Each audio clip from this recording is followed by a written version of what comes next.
Hey, y'all, welcome to the Outsmart Overeating Podcast. I'm your host, Leslie Hooper. Alongside me is Steph Miramontes, as usual. Steph, thanks for joining me today. It's going to be a good time as it always is. Yeah, listen, today I just wanted to take a little bit more relaxed approach and go through a Reddit post that I stumbled upon recently because I do think it highlights how hating yourself thin is not an effective weight loss strategy, as we've talked about on the podcast numerous times. And this particular individual wrote into Reddit that no amount of weight loss feels like enough. And boy, oh boy, is that true for many of us, myself included. And I know many of our clients feel similarly. So I can only imagine that our listeners have felt that too. I can certainly remember looking at a photo of myself 20 years ago, being in that moment and thinking that I was fat. And I look back on it, I'm like, what the hell were you thinking? Like, there was nothing fat about you at that point in your life, but you felt that way. And as many often do. And so one of the biggest lies we tell ourselves is that when we get into that dream body, all of our problems are going to fade away. We will no longer have insecurities and go through pain and fear and discomfort because we always kind of visualize that version of ourselves as idealistic and our life being like a fairy tale. So I just want to spend some time talking about body image specifically and kind of the disconnect that we have with thinking that our lives are going to look much differently and how we are chronically dissatisfied with our appearance and how it does never feel like it's enough weight. What are your kind of knee-jerk initial thoughts on this topic, Steph? As it relates to body image, when we think about what that is, it's your opinion about yourself and how you look, and your thoughts about other people's perception about how you look, about their opinion about how you look, and where that puts you in this sort of social hierarchy of good enoughness, like the hot or not scale, which gag, but that's basically what's going on in our head is, where am I at on society's judgment scale of good enough? And I think it's important to dial back and take many steps back and say, why does this even matter? And it really roots into a sense of safety and security, that we are going to be okay, which is why we think when we get in the dream body that we will be okay, as if there aren't so many other social influences that make us feel safe or unsafe. And so I take the point of no amount of weight loss is ever enough, and this idea of a dream body, as if weight loss gives you the dream body. It might give you a smaller body, but that doesn't necessarily translate to whatever you've been comparing yourself to. I've had many clients lose a bunch of weight and then be like, I just thought I'd be more muscular. I just thought I'd be leaner. I just thought I wouldn't have any cellulite at this point, those kinds of things. And so the brain's job is to scan your environment for danger or potential danger. And if you just lose weight, your brain is probably still going to be scanning your body and saying, yeah, but you still have this, and you still have this, and you still have this, and you still have this. And so much of that is outside of our control based on our build, our genetics, and a number of other factors. So yeah, there is just never enough weight loss to what? To get a good self-esteem, to have a healthy self-concept, to feel safe and secure in the world, because it's not your body's job to make you feel safe and secure in the world. Although when you live in a stigmatized body or marginalized body, a larger body that the world says is bad, there is an inherent lack of unsafety in the world associated with that. So it's a deep topic. I could go on and on and on. Yeah, absolutely. It's certainly something that I feel makes the Unstuffed program unique, is that we do talk about these topics without shaming our clients for wanting to lose weight.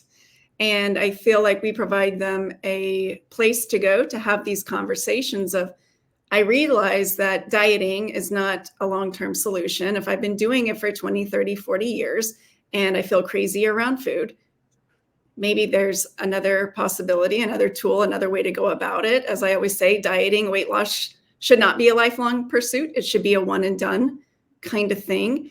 But also, where do you go to develop that skill set? Where do you go to learn these habits and get the framework, while also not being maybe judged and shamed and criticized, as many of our clients have kind of experienced? And I want to say it's like exclusively the intuitive eating community, and I don't want them to feel like I'm shitting on that. But I will say, when I go to those parts of the internet, I've seen the comment section. I know how people get replied to, and the conversation about weight loss is not a welcomed one. And so by having this conversation, I'm hoping that people can realize that there is a community out there for you that is willing to have the conversation of body acceptance and also weight loss being okay at the same time. So what do you have to say about that in particular? Well, what we're really talking about here is body autonomy and being able to have a choice in how we take care of ourselves, how we eat, how we move, what the results of that are to the best of our ability. We can't choose all of it, genetics and blah, blah, blah, build, so on and so forth. But what the community that shits on intentional weight loss is also experiencing is a threat to their safety. If you intentionally lose weight successfully, when the narrative has been that that is toxic, that is wrong, that is bad, it comes with all these consequences, it could create an eating disorder for you, And there is some truth to a lot of those things, but it's not a nuanced conversation. Then that threatens their sense of truth. If weight loss is happening for someone in a way that makes them feel good, in a way that is healthy, in a way that makes them feel more secure and more confident, then you have shaken my belief that weight loss is impossible without these dire consequences to my health and self-worth. And so on both sides of the equation, we have these fears that shake our belief systems that make us feel safe and secure, that make us feel like we want to be right. So that is what I love about our community, is we don't allow any of that. We walk straight through the gray and invite everybody into the party and make sure that we are having a balanced view on all of these conversations. At what point is weight loss enough? And why are we doing it in the first place? And do you even like your reasons? What are your reasons and where did you get them and who gave them to you? And, really making sure that we are having the full conversation, and also just realizing, okay, but if you couldn't ever lose a pound, how would you want to treat yourself? So we're not getting into apathy and ignoring our body either. It's a difficult conversation. And I know it's kind of diverting from the whole, like, no amount of weight loss is ever enough conversation. Now we're kind of getting into like who's right and wrong about all of these things. But I think it's an important framework or an important foundation to lay when we're trying to have this argument of how do we get to a place of feeling safe and secure in our bodies? How do we get to this place of comfort and confidence and all of the things? And I think we don't watching the scale go down. The only way we do is to understand why we feel so shaken up about it in the first place, so we can decide where our energy needs to go. Yeah, I appreciate you bringing up, do you like your reasons? Because when people do actually take a look at their reasons for weight loss, one client yesterday used the word superficial when she kind of listed them out, and she immediately went to judging herself for being what, quote unquote, superficial. And look, we live in a social world, and there is a cost that comes with that. Being in a larger body can be uncomfortable socially, emotionally, and even professionally. It's a common fact, but yet a sad one, that people who are in larger bodies have fewer opportunities and make less money. And I think when you know the game that you're playing, you're allowed to make decisions with your eyes wide open. You can either opt into the game, you can opt out of the game, or you can play along the game with your eyes wide open and recognize that, hey, there's nothing wrong with wanting to lose weight. But I will say that you're much more likely to be successful long-term if you have intrinsic motivations for doing so, as opposed to extrinsic exclusively. And of course, there's going to be some overlap there. But Steph, there is a sense of no amount is ever going to be enough. So how do we get to the emotional place of that acceptance without apathy, right? Because something we spend a lot of time talking to our clients about is this concept of, well, if I accept it, then I'm not going to want to do anything about it. And I'm going to become complacent and lazy and stay overweight, which of course is their biggest fear ever in the whole wide world when they're brand new into the program. So I guess I want to get a little bit of your point of view on how does one actually get to, or what are the steps towards becoming someone who is compassionate, also somebody who does want to lose weight but doesn't have to hate themselves to their goal. How do we get to become the kind of person who has acceptance without the apathy? I think it really boils down to a lot of different factors, but at the very core, it still goes back to what I said earlier. When you say no amount of weight loss is ever enough, finish the sentence. For what? So you can feel what, experience what. Because right now, the opposite side of that is saying, no matter what I weigh at this point, I'm not good enough for something. And so your job is to kind of come in and start filling that void, filling that missing piece, so that you can start to feel secure and grounded in your body, and just saying like, listen, it's okay for me to want to change things and still see the value in their current state. So I've used the analogy of your home, for example. You can buy a home and you probably don't like the paint color. You probably wish it had different flooring. You'd like to put in a fireplace, expand the bedroom, put a walk-in closet, like whatever. But what your home does for you is offer you shelter, safety, security, a place to call home, a place to feel good in, a place to live. The rest of the stuff isn't urgent, but it still might be important. It still might be adding to the quality of your life in that safe experience. It might reflect more of your style, your preferences, the things that you want, the things that you value. But that doesn't make the, I don't know, blue paint color behind me. I'm in an Airbnb. This is not my house. The blue color behind me, a quote unquote bad color. It just means, hey, we have to repair and maintain and do the things that we want to do to our home to make sure it stays a safe, secure place that reflects what feels good to us. And so you can paint the house without making the house wrong. If you have a leaky roof, you can fix the roof without saying, it's wrong of me to wish that this roof wasn't leaking. Like, it's a leaky roof. There are consequences to that. Let's go ahead and fix it without judging it and saying, like, this roof sucks. It did the best it could for as long as it could, and now it needs some attention. So we fix it, right? And we take all the emotion and drama out of it. And it's the same thing with our bodies. Our bodies are designed to help us, the experiencer, experience life. It carries us from one place to another. It doesn't have to be 5, 10, 15, 20 pounds thinner to do that. However, if your experience is that you are debilitated by the size of your body, chances are pretty high that you have a motivation to change that. You probably feel like life would be easier for you if that wasn't the case. Hence why we see so many people on weight loss medications now. Hello, it's like the line is wrapping around the door further than anything in Disneyland ever. Like, it's just, people are desperate for the change and for the support and things like that. So I'm not going to shit on weight loss, because I know that there are things that makes it easier to live in a world that values certain body types, certain looks, things like that. Like you said, even in monetary ways, in status and things of that nature. So we're not going to shit on that, but we still have to look at, what is our body made for? What is the point?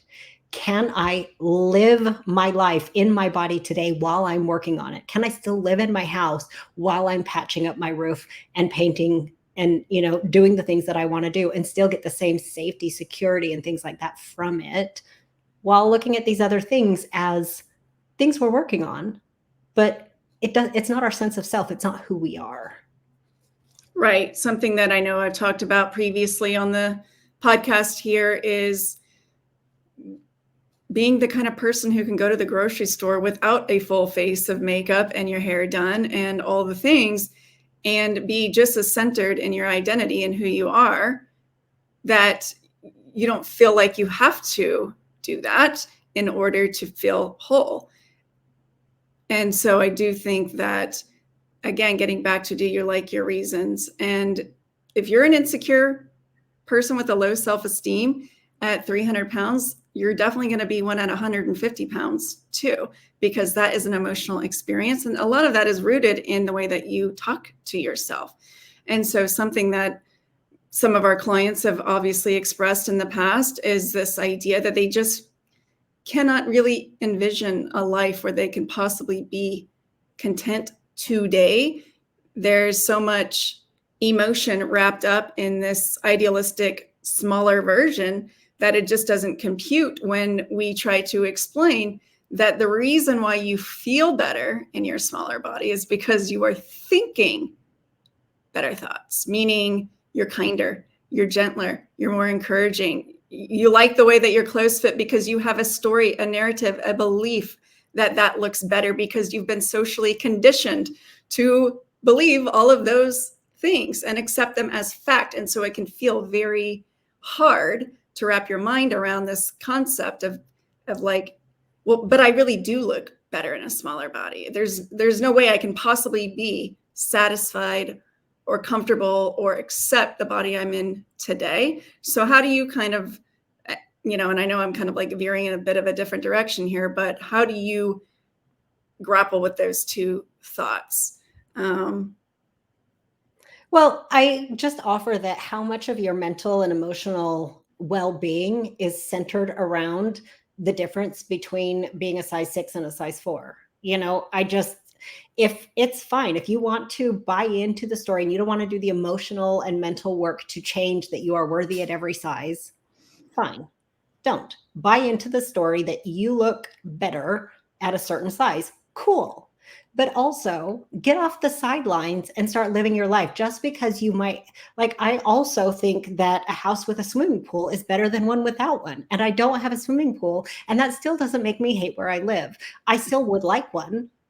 I still think my life would be improved if I had one, and it doesn't stop me from living my life and living in my home or, whatever. So fine. If you want to keep your story, keep your story. Just know that it's a story. It is not the thing that is preventing you from experiencing a full and happy life. You can do that at the size that you currently are to the best of your ability. And if you feel like you'd be happier at a smaller size because you were that size before and you were happier with it, cool, you had happier thoughts. Or you had fewer uncomfortable thoughts, or the sound of your uncomfortable thoughts changed, which is more of the reality. Instead of thinking none of my jeans fit and I really wish I was in the clothes that are in the back of my closet hiding and collecting dust, and instead of having all those negative thoughts about your clothes, now you're just like, I sure hope this cheeseburger doesn't stick. I hope I can stick around until my cheat day. Like, all of your thoughts start ruminating about keeping the body because you're so afraid of losing it and your self-worth and self-concept with it, that it just changes shape. Yeah, you were happier with your body, but more uncomfortable in your life. And so either way, you have work to do. And that is just how the human brain works. It solves problems. It scans your environment for problems and it says, here's the solution. And also, here are the threats. So right now, you being in a couple sizes larger than maybe you want to be is a threat, because it has shown you that it would be better if not only you were thinner, but also you're at risk for getting bigger, even bigger. And that would be a huge threat to your self-concept. So then when you're smaller, your environment scans and says, yeah, you're smaller now, but you're just one cheeseburger away from losing all this shit. Your friends, your family, your safety, your, your status in the world. So I just think it's important to hear those conversations that are going in your mind and challenge them and really kind of pull apart, what do I really want and why do I want it? Do I like those reasons enough to pursue the more of this, more weight loss? If you do, fine. Some people really do want to lose a little more weight. But when you have the idea of no amount of weight loss is ever enough, it's not. You can watch the scale go down, down, down, down, down. But then you're going to go, okay, I finally hit my goal weight. And yeah, now my ass sags. And now I have loose stomach skin. And now my arms, and now I can't date. I thought I'd lose weight and I'd date and I'd be hot and, whatever. And now I I'm too afraid to be naked. Like, I'm too afraid that I'll get in a relationship where I want somebody to see me and I won't want to be seen because of all my loose skin. And that's embarrassing, right? That was another Reddit post that I saw recently. So, like, there's always something. And if you don't do the work around a healthy self-concept, none of it matters. It will never be enough.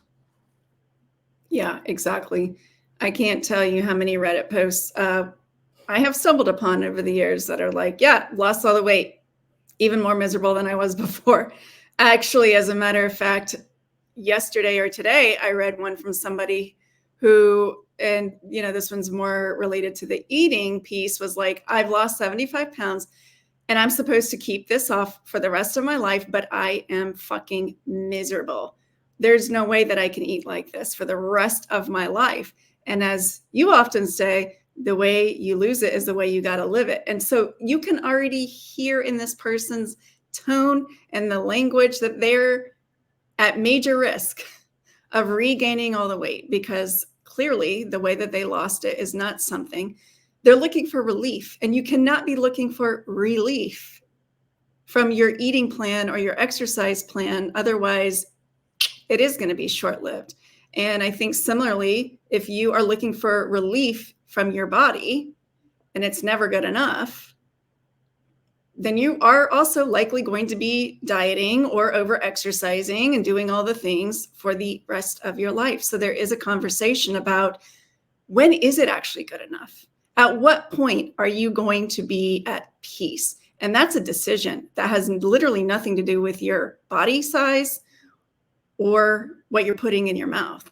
It's really a relationship with yourself at its core. And everything comes from that. I mean, that's why we spend so much time with our clients. They'll ask us about alcohol, for example. And it's like, well, what kind of relationship do you want with alcohol? Like, what kind of relationship do you want, or what kind of experience do you want to have when you go clothing shopping? Like, choose it, pick it, and then do your best to emulate it, to show up for yourself in that way, because it is a choice. It is a decision. And eating like an asshole doesn't feel good. So maybe we want to check ourselves and that relationship. How do we want to feel at the end of the meal? How do we want to treat ourselves? How do we want to interact? And so, I don't know, I have so many thoughts right now, as you can tell, because this conversation goes so many different directions, but I think it all just does come back to your relationship with yourself at its core, and your self-esteem, and how you show up for yourself.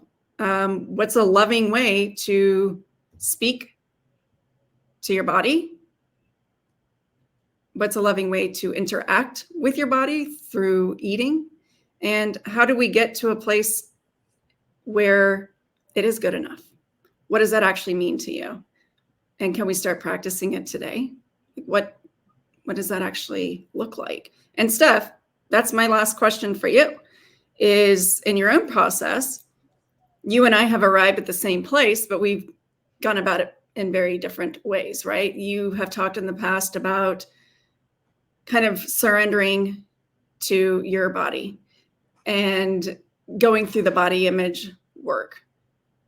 Whereas I came at it through habits. I don't think I so much as surrendered to the body as much as like surrendered to dieting. Like, I just can't do this anymore. And my body is going to be a reflection of that. But I was kind of willing to see what that looked like. But I'm curious for you, what was maybe like the first step so our listeners recognize how to put that into action? Because it sounds like a great idea. It sounds like a novel concept, but how do we do?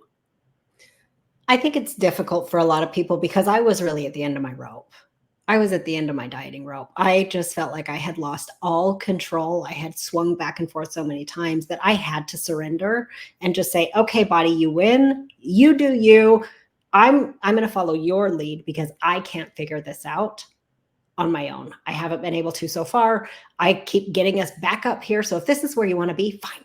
Just be here then. Just be here then. I can learn to live my life at the weight that I was. And that was the surrender for me. And that freed up so much mental narrative and pressure to then start to build better habits and think about things outside of a dieting lens and rebuild my relationship with food and self and all of the things, because I had just given myself that very firm boundary of, we're not going to treat ourselves like shit anymore. We're just done. And that means how we eat, how we move. That means all of it. So that's kind of where it started for me. But I think you do have to be ready for that kind of commitment. And I don't think most of our clients are. I think most of them come very much more in the realm of where you were, where it's just like, I'm so sick of myself. I need some habits. I need a solution, like that kind of thing. And I think it's fine to come at it either way. What I will suggest, though, is that as you go through this process, I don't want you thinking that as soon as you commit to being kinder to your body and some acceptance, that the shitty thoughts won't come up. They're going to come up. You're going to keep having, yeah, but you shouldn't buy those pants until you've lost a few more pounds. That's a normal part of the process. It's your old thoughts. And so until you understand why you think the way you think, you can't really counter those thoughts. Like, oh, this is just my social conditioning talking, telling me I don't deserve clothes in my size. And that if I buy clothes in my size today, I'm just going to keep buying bigger and bigger and bigger. That's not the case. You're working on your relationship with yourself. So that means you still deserve to wear clothes that fit today, regardless of what's going to happen 3 to 6 months from now. So the acceptance piece is accepting, this is where I am. I deserve respect. I deserve kindness. That doesn't mean fluffy rainbows and sunshine and blowing smoke up your ass. That just means an honest reflection of, my body has responded to my behaviors, probably through childhood, oftentimes through dieting and things like that. And this is where we are today. I still deserve respect. I still deserve to treat myself with kindness and live the life that I want to live, which leads me to my next point. When you kind of say, how do we ever get to that point where enough is enough? I want you to imagine what enough looks like for you. What would you be doing differently if you had the body of your dreams? How would you talk to yourself? How would you dress? What kind of activities would you be doing? What would you be putting yourself out there for? Would you be asking for the promotion? What does more confident, more secure, more safe look like for you in your life in an actionable way? And start doing those things. Start challenging yourself step by step to do those things in the body you have now, and just see if a thinner body was actually ever required. And again, that doesn't mean you can't aim for weight loss. You can. But how much of your life do you want to waste watching pounds go down, never working on your self-concept, never feeling safe and secure? Because at the end of the magical rainbow, now you're too afraid of regaining to live your life too. Like, you got to lose it the way you want to live it. And that includes your self-concept. You've got to work on all of it. Yeah, it's such a loaded topic. I know that we could drone on and on about it, but I think we'll go ahead and wrap this one up here for the day. One thing I did want to mention is, I don't know that we've actually mentioned this on the podcast yet, but we started a YouTube channel a while back, and we've been doing reaction videos pretty consistently, dropping 1 to 2, sometimes even 3 a week. And people have really been enjoying that. So I would invite our listeners to go and check out those reaction videos, because we've been covering some pretty controversial, hot topics, as the comment section on some of them will let you know. People have very strong opinions about what we've said and how we've approached it on topics like Ozempic, like your partner gaining weight and you're no longer sexually attracted to them. And now what do you do in your marriage?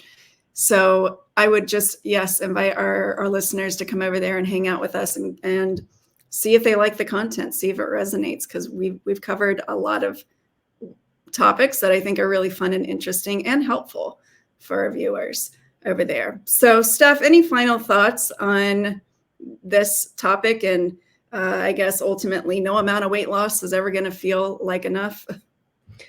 Honestly, I think we've given everyone enough to chew on today. But if you like these conversations, if you want to hear more about your relationship with your body and how we marry that with the concept of weight loss and habits and self-care and all of that, then let us know what you're interested in. Ask your questions. Make sure you're reaching out to us, because that's how we create our content for you. That's how we come up with our ideas. So if you just think things, but you don't ever share them, we may not be able to answer your questions. I would love to hear from people and just know, did this resonate? Did we miss the mark? Let's open the door for that conversation. Yeah, we always appreciate the feedback, the insight, and we're creating this content for you, not for us. So we'd love to be as helpful and valuable as possible.